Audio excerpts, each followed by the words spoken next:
Fils et du Saint-Esprit. Le Seigneur soit avec vous. Frères et sœurs, nous sommes le jeudi 16 novembre, jeudi de la 32e semaine du temps ordinaire. Et nous faisons mémoire de Sainte Marguerite d'Écosse.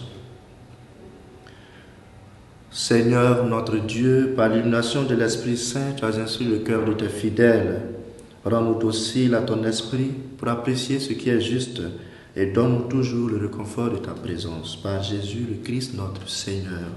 Amen. Évangile de Jésus-Christ selon saint Luc.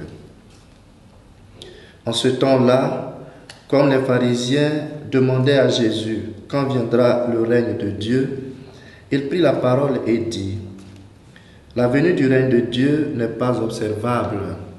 On ne dira pas, voilà, il est ici, ou bien il est là. En effet, voici que le règne de Dieu est au milieu de vous. Puis il dit aux disciples: Des jours viendront où vous désirerez voir un seul de ces jours du Fils de l'homme, et vous ne le verrez pas. On vous dira, voilà, il est là-bas, ou bien, voici, il est ici. N'y allez pas, n'y courez pas. En effet, comme l'éclair qui jaillit illumine l'horizon d'un bout à l'autre, ainsi le Fils de l'homme, quand son jour sera là. Mais auparavant, il faut qu'il souffre beaucoup et qu'il soit rejeté par cette génération. Acclamons la parole de Dieu. Frères et sœurs en Christ, l'homme ne cessera jamais d'être curieux et désireux de maîtriser les choses à venir, dans le souci de satisfaire la curiosité, dans le souci aussi d'être prêt au bon moment. Nous voudrions savoir à quand la fin du monde ou à quand la fin pour nous. Jésus répond avec un discours eschatologique, c'est-à-dire qu'il parle de la fin des temps. Et il précise qu'il n'y a pas à attendre un moment pour se préparer pour la venue du Seigneur.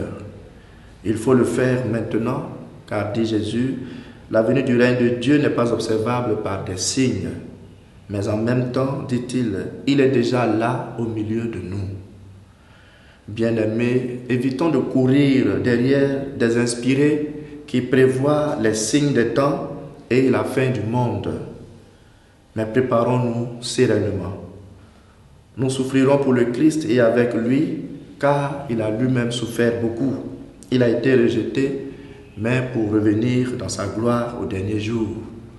Et si nous, par nos choix, à sa suite, nous souffrons, sachons que nous régnerons avec lui. Qu'il nous maintienne dans une vie de témoignage afin de vivre déjà cette réalité du royaume de Dieu et que nous soyons prêts quand il sera l'heure pour nous et qu'il nous bénisse au nom du Père et du Fils et du Saint-Esprit.